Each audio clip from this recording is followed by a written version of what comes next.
Thank you all for joining us here at I-80 Sports, where today the second round of the Stanley Cup Playoffs is well underway, and we're talking surprises of the second round, as well as other news and notes around the NHL.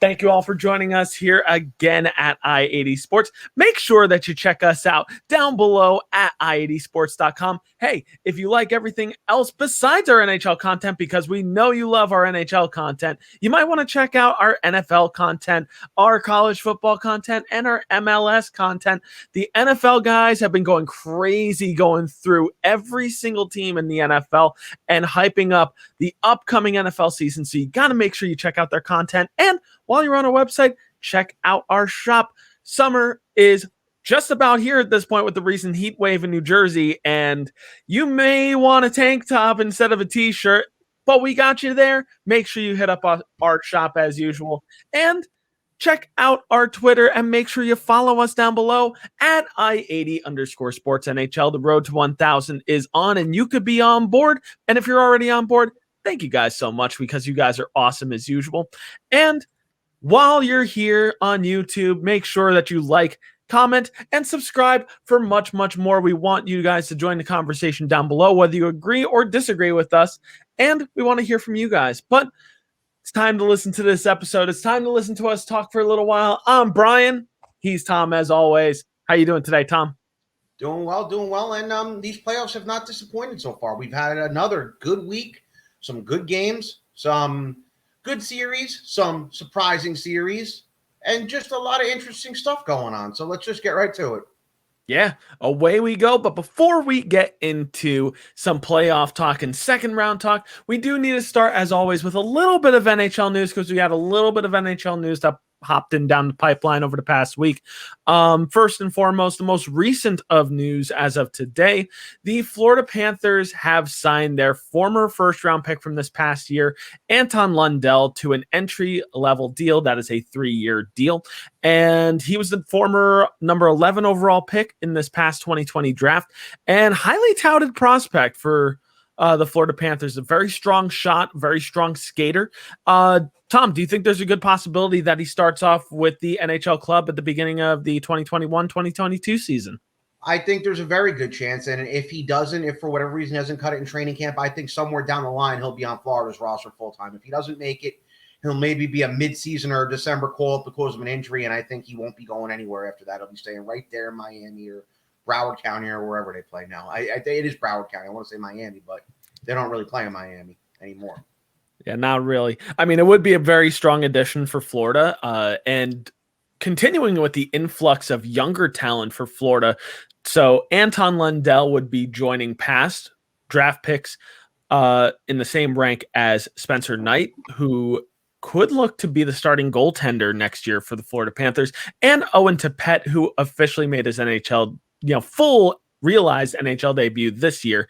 And for Florida, it's got to be an exciting time for Florida fans right now, with everything on the up and up for them. So Florida could inevitably be one of those stronger teams next year, as they were one of the strongest teams this year, but were unfortunately taken out by a stronger Florida team in the Tampa Bay Lightning. But this is going to be something that we'll monitor, and this is going to be a big addition that we're going to cover with the Florida Panthers over the summertime when we cover our teams as well. Now, moving onward, because speaking of the NHL draft from before, since Anton Lundell was a first-round pick, unless you were living under a rock, you may or may not have missed the NHL draft lottery from this past Wednesday, which the Buffalo Sabres have landed the number 1 overall pick. And thank God for Buffalo fans. Shout out to you, Frozen 4 podcast, because a hellacious season finally ends in getting the number 1 overall pick for Buffalo. Following in the top 10 in sequential order, the Seattle Kraken get the number 2 overall pick, so they jump a couple spots to take the number 2 pick. The Anaheim Ducks take number 3, the New Jersey Devils at number 4, and the Columbus Blue Jackets round out the top 5 of the NHL draft. Just missing the top 5 is the Detroit Red Wings at number 6. They'll still come away with a very good prospect, though, to continue their rebuild. But to me, Tom, I don't know about you, but this sounds like it's going to be a very defensive heavy top 5. Do you agree or disagree? You know what? Agree wholeheartedly. Like I said, Owen Power is your consensus number 1 overall right now.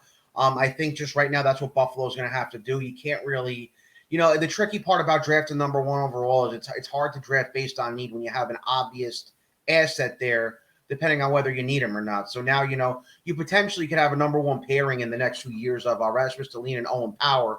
And, that could hopefully lead them somewhere in what they're trying to do with this rebuild. We don't know what's going to happen with the guys they have up top on forward. We don't know where Jack Eichel's going to go. All signs are pointing to him not staying there. But, Marty Biron said on the radio before he could very well start in Buffalo this year. And if things really do go south yet again, he'll be gone. But, we shall see. But you know what? It's a good starting point, and it's potentially maybe they will have the top pair in hockey in a few years with those two there. We shall see. Or maybe they won't play them together.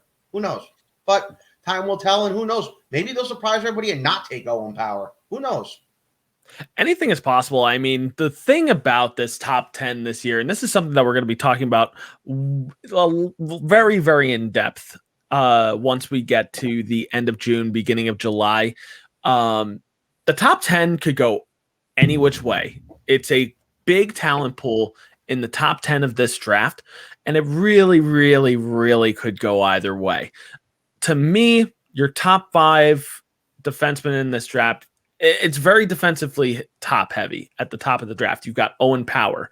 Then anywhere from 2 to 7, I would say, you could see Brandt Clark come off the board, who is probably the best right-handed shot on the board. You have Luke Hughes that could also come off the board, who is the youngest defenseman in this draft, but just because he's the youngest doesn't mean he's not the most talented. He's going to be going to Michigan, is committed to Michigan in this upcoming year. And then you also have Simon Edvinsson, who could very well come off the board early in this draft as well. And then another dark horse to look out is for Carson Lambos as well. He could be a person that comes off the board early, especially if the run of defensemen keeps going and you have teams that need to try to, fit in that, defensive pick in the top 10. But that doesn't mean that the forwards aren't any good in this upcoming draft. Matthew Beniers is fantastic. Hopefully his injury is not as bad as previously thought. Dylan Gunther is also very good. And William Eklund is also another name to possibly watch. William Eklund has even been speculated for even the number 1 overall pick at this point. I don't know how much I believe that one, but I'll believe it when I see it, and we'll see it on the NHL draft night when it finally does come around. But we've got a long way to go until we finally get there. And before we get into some playoff talk, we do need to mention that Team Canada has won the World Championship under the leadership of Gerard Gallant, because his stock has now raised so much higher, and he looks like he's going to land with an NHL job sooner rather than later. And I know with Tom being a Rangers fan like him, how badly do you want Gerard Gallant as the next Rangers coach? You know what? Very badly. He's a guy, and he's proven it even now that he can take teams. He can take teams that aren't looked at very fondly or kind of down down below the radar and bring them up to contender status. He did it in Florida with an old Jaromir Jagr and a bunch of kids. Won a division title there with them. The problem with him in Florida was that the owner was a big analytics guy, and the analytics guys were telling him how to run the team, and they were in turn telling Gerard Gallant how to coach, something he didn't want to do. Look at what he did in Vegas, a team that wasn't supposed to really do anything, supposed to be an expansion team, maybe win a few games, maybe hover around 500, only took him to a Stanley Cup final. And I think the thing that happened in Vegas was that the Vegas brass were very high on Peter DeBoer. I think even before they hired Gallant, and once he became available, I just think they were looking for the first excuse they could get to fire him, to bring Peter DeBoer in, because I think that was the guy they wanted all along. I don't understand why you would fire him. You just took an expansion team to within 3 wins of a Stanley Cup, but in their first year. But that's a question for them to answer. I don't know the answer to that one. And look what happened with Team Canada now at the World Juniors. At the World Juniors, I'm sorry, the World Championships. This was really not a good World Championships. They're normally never good, to tell you the truth. They're normally a B tournament. This year with COVID and all the traveling restrictions, it was really a C tournament. But they were losing to teams like Latvia. They were losing to teams like let me just pull it up here. They were losing to teams like Latvia. Like I had said, they lost to the US 5-1, got smacked pretty hard. So, he was able to bring them back from an 0-3 start and win them a gold medal. So, I mean, how could somebody not want Gerard Gallant right now. And he has already interviewed twice with the Rangers. He interviewed once before he went, and apparently him and Drury had a phone interview when he was over there, according to Craig Button. I heard him on the radio talking about that last week, that he actually interviewed a second time. So pretty much what the experts are saying now is that the job is his in New York. It's just a matter of them talking term and talking a contract, which I don't know how hard of a negotiator he is. That could be a limiting factor. I hope it's not. A little fun fact, way back 20 years ago in 2002, they were in the same situation with Herb Brooks. Herb Brooks had taken a U.S. Olympic team that everyone had left for dead after 98 when the players trashed the hotel rooms. In 98, they still had the guys like Leach, Amante, Leclerc, all those guys, but were left for dead. They said this team's going nowhere. Herb Brooks took them to within a period of winning a gold medal, had the Rangers job nailed down, and then wanted, I think, stock options and Cablevision, and the brass pulled the contract off the table. Because as we've seen, MSG ownership likes to really screw around with people's heads, as we've seen in the last couple months. So I hope it doesn't come to that. I hope he can get back over here. If he's got to quarantine, get to New York, meet with Drury, meet with King James Dolan, and get this hammered out and start getting prepared for next season. Because like I had mentioned, all the teams Gallant had coached, he took from rags to riches. Well, the personnel he's going to have in New York is eons and eons better than he had when he was starting with those other teams. So fingers crossed here. Fingers crossed. We'll have to see what happens. I mean, Gerard Gallant, there's no doubt in his ability to coach at this point. And, you know, a testament to his ability is taking that expansion team out in Vegas and taking them to a Stanley Cup. I completely agree, especially since there were no expectations for that team their very, very first year. This is a coach that came on hard times with Florida after he was basically dumped while on the road as the Florida Panthers head coach and had to take a taxi back home. That's how much they respected him at that point. So you know what? A lot of respect to Gerard Gallant. Congratulations on a gold medal. And yeah, he's got to be a highly desired coach at this point. Especially he's got to be one like the top, coaching desirable at the moment for any NHL team that's looking to replace their head coaching position. Another team, unfortunately, to look out for New York Rangers fans. I mean, I don't want to open up any wounds or anything like that, but Rick Tocchet has had, I think, more than one interview with the Rangers at this point, so we'll have to see where that goes. I know that he is the less desirable person for the New York Rangers, but that is a direction that, Dolan could go for the New York Rangers. If it happens, it happens. Then we'll have to see where Gerard Gallant goes from there. But mark my words, Gerard Gallant will have a NHL coaching job for this upcoming NHL season. Is just going to be left to be seen where it's going to be. For Tom's sake, I hope it's with the Rangers. But anyway, moving right along, we're going to be moving on to some second round surprises for the playoffs so far. The second round is well underway at this point, and here's the recap of what has gone on so far. In the East, it's been Boston versus New York. The series is currently tied 2-2. It's been a back and forth series. Game 1, Boston wins. Game 2, New York wins. Game 3, Boston wins. Game 4, New York wins. Now, that trend could end up changing as of tonight. Tuukka Rask, the starting goaltender for the Boston Bruins, is out for Game 5. Could be out going forward. We'll get into that in a little bit and how that could impact this Boston-New York series. Moving on to the Central, the Carolina Hurricane versus the Tampa Bay Lightning. The Tampa Bay Lightning lead this series 3-1. It was a wild game on Saturday. I was in the middle of a barbecue on Saturday. Left to go outside. Game was tied 1-1 going into first intermission. About 6 minutes left. I come in for the start of the second period, and Carolina's up 4-1, only to lose 6-4. It was a really, really heartbreaking game for the Carolina Hurricane. They did get some offensive going, but the defense just collapsed on them on a really, really good Tampa Bay offense, and that's something else that we'll get into in a little bit as well. In the West, the Colorado Avalanche versus the Vegas Golden Knights. The series is tied 2-2, especially after last night's game where Jonathan Marchessault had a hat trick to help Vegas win 5-1. He has been on fire as of late. And for the Canadian division, the Winnipeg Jets versus the Montreal Canadiens. The Montreal Canadiens lead this series 3-0. Winnipeg is on the ropes after the Mark Scheifele suspension. And this is kind of where it needs to be addressed at the moment. So I didn't mention it in our news of the week because it just was easier to mention it here. Tom, the Mark Scheifele hit. and inevitable suspension afterwards. He was suspended for 4 games after this. So reactions to this. Was it a clean hit? Did he get the right suspension? Do you feel like it should have been more? Do you feel like it should have been less? Reactions. What do you think?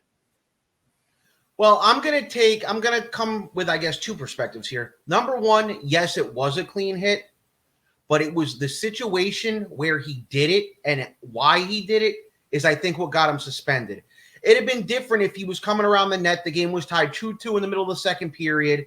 There was a goalie in the net. They're vying to win the game. He comes around with his head down and with a goalie there and whacks him like that, probably would have been a suspension. The team, the end of the game, Montreal's up. The guy, Montreal, who was it? Evans. Evans pots an empty netter. He pots an empty netter. Scheifele comes around and rocks him. I'm sorry. That's the problem right there. He did it in the wrong situation. And that's why he's suspended. Was it a clean hit? Yes. But the situationality of it was wrong. On an empty netter at the end of a game, I understand maybe Scheifele was trying to rally up the troops and send a message by going out there and throwing a big one. But throwing a big one in that situation was wrong. I'm sorry. Evans was defenseless, and it showed. He had to be stretchered off.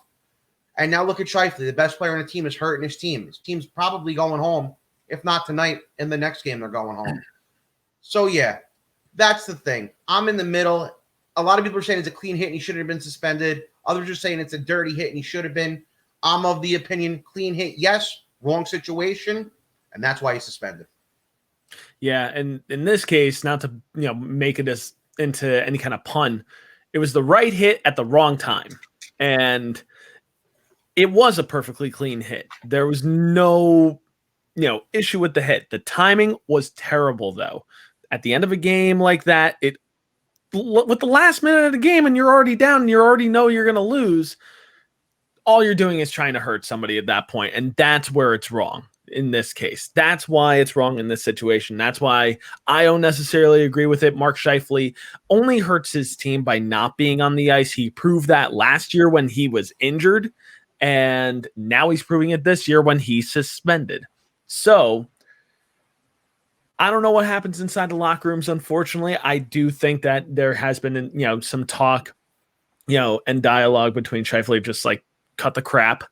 And I think Scheifele does feel badly for this. I think he has apologized to both Evans, Montreal, and Winnipeg. So for Winnipeg, this couldn't have come at a worse time because it looks like they're on the ropes and could inevitably end up losing the series in a sweep. So we'll have to see what happens tomorrow night in that game. But moving on to what the topic of this segment is, we're talking surprises right now. So, Tom, to you, what do you feel like has been the biggest surprise to you or biggest surprises to you of the second round? Okay, I have an obvious one, and the obvious one is Les Habitants, the Habs, the Montreal Canadiens. And I drank the Kool-Aid before the second round. I picked them to beat Winnipeg, but I didn't think it would be this easy. They are pretty much, I wouldn't say dominated Winnipeg, but they pretty much got Winnipeg to play into their defensive trap game. Winnipeg hasn't been able to get anything going. The Habs have dominated every single facet of every game. They have a great goalie in Carey Price. They run 4 lines. They have 3 good even pairs of defensemen. And in a weird way, it kind of reminds me of what the Eastern Conference teams in the late 90s would do when you would have those Western powers out there like Detroit, Colorado, Dallas. Every year they'd be playing a team like, say, Florida, Washington, Buffalo. And what did Florida, Washington, and Buffalo all have in common? They played that suffocating defensive game. They had a very good goalie in net, and they basically just bored you to death with the way they played. But it worked. It worked. Did they win? No, but it worked. They were giant killers. They were able to take out a lot of teams that were better than they are. And now we're seeing it. We saw it last week with what they did to the Maple Leafs. And now we're possibly going to see it tonight in a possible sweep of the Winnipeg Jets that nobody, even myself, saw forthcoming. Yeah. And that's definitely one of the craziest things to me. I mean, to start off for me, I feel like it's crazy to me that I picked Winnipeg to win this series against Montreal. And I thought so highly of Winnipeg, but now I think it's quite the reversal of fortune in the sense that Edmonton fans are now consoling Winnipeg fans for their inevitable sweep. So you have this whole topsy-turviness going on right now for Winnipeg, and it sucks that they're losing like this. But at the same time, what's been so surprising to me has just been how good the Canadians have been. I'm not going to beat that dead horse anymore, though. I'm going to move on to a couple different teams that have been surprising to me. So although I'm not surprised that Vegas has even this series, as you guys have probably listened to me week after week saying, Vegas could win, Vegas could win, Vegas could win. What I am surprised about with Vegas is the fact that they've suppressed Colorado in the shot department. Vegas has limited the Colorado Avalanche to less than 20 shots in games 3 and 4. They only allowed 20 shots from the Avalanche in game 3 and only 18 in game 4. That's unheard of for such a potent offense in Colorado. Marc-Andre Fleury has also been a difference maker for them. And I'll get into that one in a little bit once we get to our final predictions. Next, how about how good Kyle Palmieri has been for the New York Islanders as of late? He has come alive at the right time. He has 7 points in 10 games. 5 of those are goals. Plus, JG Pageau has also turned it on as well, averaging, a point per game. He has 10 points in 10 games, 7 of which are assists. Both players were acquired for high draft picks over the past 2 seasons. JG Pageau was acquired last year towards the playoff push. Kyle Palmieri was acquired this year towards the playoff push. Both were acquired for first-round picks. And it goes to show that sometimes you have to give a little to get a lot back in return. And right now, this is a lot back for the New York Islanders in 2 very, very potent players in Kyle Palmieri and JG Pageau. But that being said now, before we move on to predictions, Tom, was there one more thing you wanted to add into your surprises? Well, there was one other one, and it is Carolina. I thought that the series with them and Tampa might have been a little bit closer than what it's been. But to tell you the truth, in a bad way, and it's a bad surprise, Carolina, they look washed out there some games. And partly I think it is a surprise, yes, against Tampa, but the real surprise to me with them, I'm going to take it back to the first one, was against Nashville. The funny part of what was that the 2 away games against Nashville in 3 and 4, the cracks were starting to show. And I just said, oh, no, this is not going to be good for them. This is not going to be good for them moving on, especially against a team like Tampa. And lo and behold, it's happened. Even though I want to say it's surprising, it kind of is. I thought they would give them more of a fight in these 2 games, especially after game 3. Yeah, and we could be seeing the end for Carolina here, and it is unfortunate, especially with how good that team is. But that being said, I'm going to get into it in our predictions. Tampa Bay has just been that much better. So that being said, let's segue ourselves into those final second-round predictions. So these are our final, second-round predictions. We had our predictions from last week, but who knows? Maybe a couple things have changed since last week. Tom, your final predictions for the second round. Who moves on to the reseeding round? Okay. Well, right now, it looks like we kind of have 2 obvious series in these second round right now. We have this Winnipeg-Montreal series that will probably end tonight. If it doesn't end tonight, it's going to end in game 5 most likely. And we have this Tampa-Carolina series where Tampa has pretty much just taken over.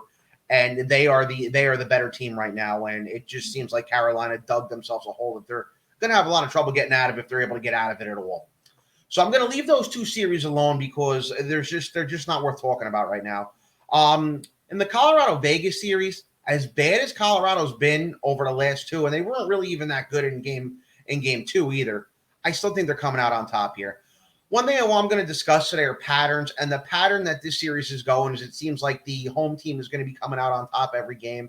And it just seems to me that Colorado is just going to, with that home ice advantage And if it goes 7, which I very much think it will at this point, that last line change in Game 7, the fans irking them on in Game 7 in Colorado is what's going to put Colorado over the top here in this series. Another one real quick here is this Islanders-Bruins series. And I know right now the Islanders have this momentum coming into Game 4, which is actually going to start within the next few minutes. But I was listening to Dave Pignata today on the Sirius XM NHL station, and he was saying that the winner of this Game 5 will most likely take the series. And the pattern I'm noticing in this series is these teams are kind of trading blows each game. Boston wins, Islanders win. Boston wins, Islanders win. Now, if Boston indeed does come out on top tonight in Game 5, I think that this is Boston's series to lose. I don't think they'll take it in 6. I still think it goes 7. I think Boston's going to have to scratch and claw. But if Boston does come out as the winner tonight in Game 5, Raskin the net or not, I think the Bruins win this in 7. But the problem with them is they're lining themselves up for a meeting with the Tampa Bay Lightning, who have just been great so far. They've just I can't think of a bad thing to say about the Lightning in these playoffs. So that's just my predictions right now. We shall see what happens. This Game 5 tonight is going to be a big storyteller between the Bruins and the Islanders.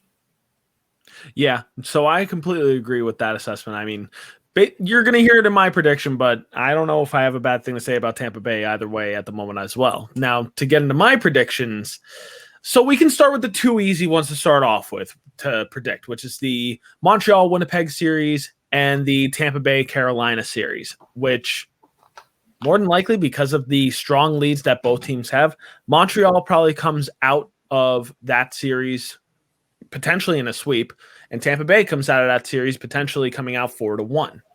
Now, one thing I did want to mention in terms of surprises with Montreal before is the fact that Montreal is such a terrifying team right now.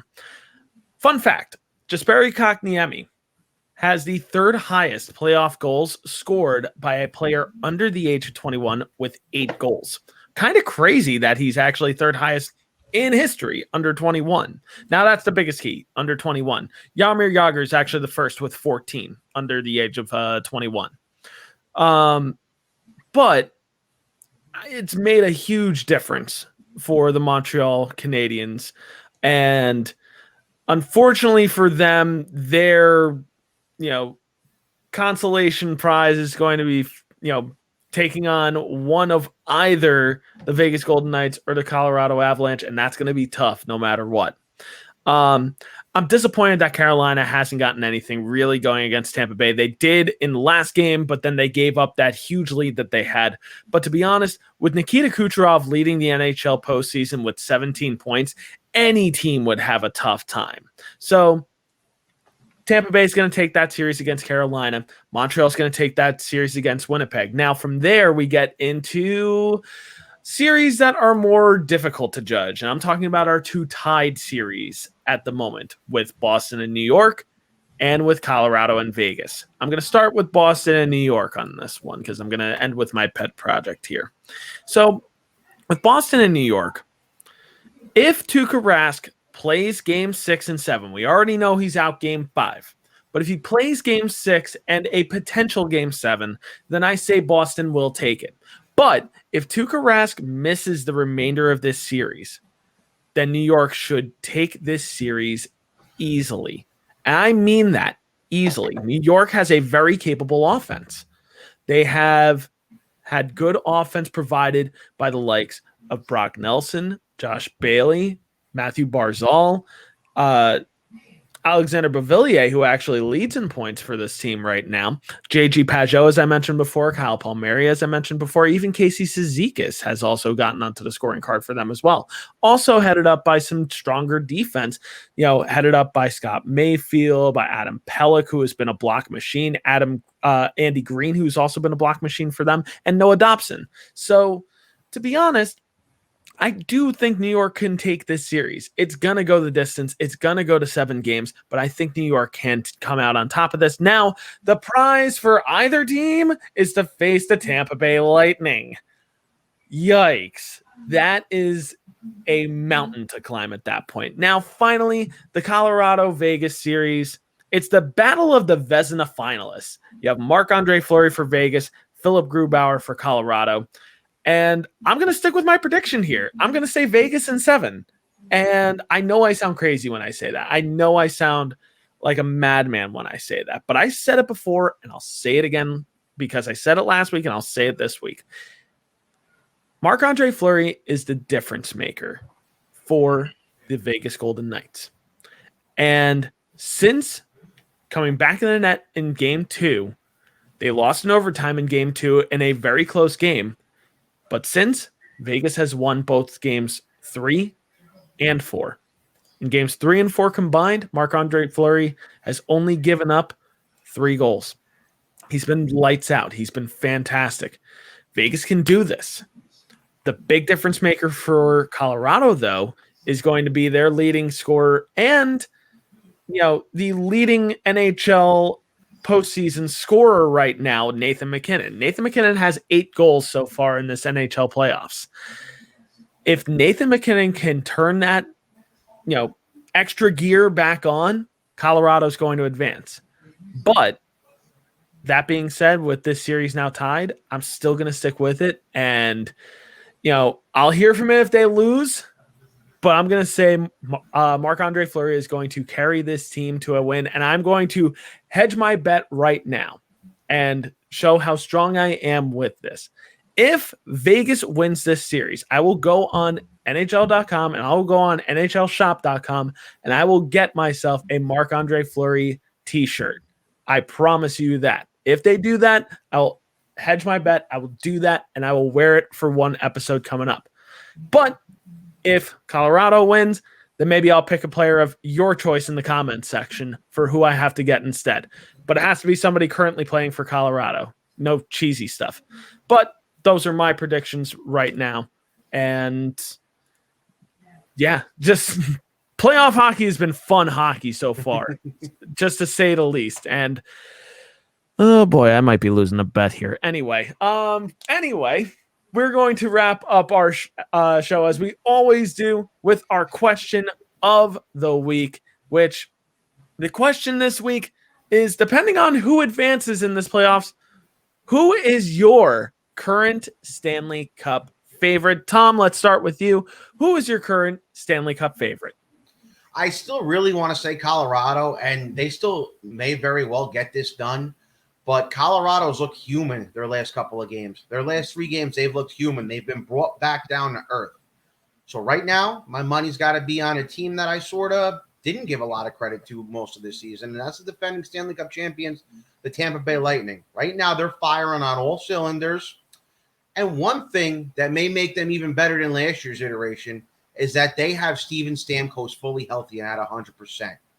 I think that despite winning it last year, his drive this year is even stronger because he was injured. He wasn't in the battles. He wasn't in the war with his teammates. He really just played a half a period last year in the finals, and that was it. And I think that was more just to get his name on the Stanley Cup, so they'd have to petition the league. And I think in his mind, he's like, something? I know I have my cup. I lifted my cup. My name's on that cup, but I want to win that Stanley Cup the right way. And I think that's what's driving him. If you've seen the way he's been playing these playoffs, I think that's what's driving him. He doesn't want to be, let's say, for example, let's go to baseball. If we have any baseball fans watching this, if anybody remembers back in 2005 when Chicago White Sox won the World Series, their famous player at the time was Frank Thomas. He was still on the roster, but he was hurt. Didn't play in the postseason, barely played at all during the regular season. He was still on the World Series roster, but did he really win the World Series? And I think that's what a lot of Tampa Bay haters are saying about Steven Stamkos too. And a lot of Stamkos haters as well saying, okay, well, he won the cup. He scored a goal, but he only played a period. He wasn't really part of that team. And I think that might be what's driving Stamkos. And I think there's a lot of other guys in the room too who sit there and they look in the previous years or so. They look at teams like the Washington Capitals. They look at teams like the St. Louis Blues. And they look at those teams and pretty much, unless something changes in the next few years with either one of them, they're pretty much going to have that one cup with those groups and be done. And I think in Tampa's mind, it's okay, well, we had our chances over the years. They pushed Pittsburgh to 7 in 2016. They couldn't get the job done. Had they got to the finals, they probably would have beat San Jose. The 2018 team, Game 7 on home ice against Washington, crapped the bed. Couldn't get it done. And had they got to those finals, they probably would have beaten Vegas. 19, well, we all know what happened. We all know what happened with that team. So I think they want to say they're in their mind saying, we don't want to be St. Louis or DC. We want to be like Pittsburgh or LA or Chicago. We want to win another one. We want to be talked about like those teams. We don't want to be looked at as some one and done and okay, they won and then they never won again. So I think that just the overall attitude around Steven Stamkos and the Lightning right now. And I think because of that and because of what's gone on in the past couple of games, I'm putting them down as my favorite right now. Things could very well change. Anything can change. And so what's funny to me is my Stanley Cup favorite, it's almost a tie between two teams at the moment. The easy one, if you've heard me talk this entire episode, is the Vegas Golden Knights. I think that highly of this team. What gives me a little bit of aja is if they move on in this round and go on to play the Montreal Canadiens. They're another one of my favorites because I don't think the Montreal Canadiens are getting nearly enough love at the moment. I think that this is a much better team than a lot of people give them credit for. They're that perfect balance of youthful hockey and experienced hockey. Nick Suzuki has arrived and has played very well for the Montreal Canadiens. And a guy who is making the league minimum this year in Corey Perry has also made a big difference for the Montreal Canadiens in this playoff as well. It's astounding to me that he only was signed this past December. No team wanted him. And it's amazing that so many teams passed up on him and Montreal just swooped in and took him, almost at the right time. And the real difference maker for the Montreal Canadiens, Carey Price. He is a bona fide, to me, Hall of Famer, in his own right. Former Hart Trophy winner, former Vezina winner. And he wants to be the first elite goaltender since Patrick Waugh in 1993 to hoist a Stanley Cup in Canada. And it could very well happen. We could finally see a Canadian team hoist the cup for the first time since 1993. It could happen, but this is why the playoffs are played. We have our predictions. We know you have your predictions. So what do you guys think about our predictions? Comment down below. Join the conversation down below. While you're there, drop a like. And if you're not already subscribed, subscribe for much more NHL content, as well as NFL, MLS, and even more through i80 Sports. And in case you can't always find us on YouTube, you can always find us at our website, i80sports.com. And while you're there, check out our shop. Summer is here, even though we're still about, less than 20 days away from summer. But the heat's already here, for God's sake. Go and get yourself a t-shirt that you can sweat your ass through. And also make sure that you check out all the rest of the stuff that we have available on our shop. T-shirts as low as $8, all for your i80 Sports needs. And as usual, make sure you drop a follow down below on our Twitter at i80_sportsNHL. The road to 1,000 is on. And if you're already following already, thank you guys so much for your support. You guys are awesome as usual. But that's just going to just about do it for Tom and I here at i80 Sports. Make sure that you're checking out some playoff hockey. We'll be here at the beginning of each week to recap the playoffs along with you guys, and we want you guys to join us along the way. So we're full swing in the playoffs. Let's keep this going. I'm Brian. He's been Tom. This has been i80 Sports NHL.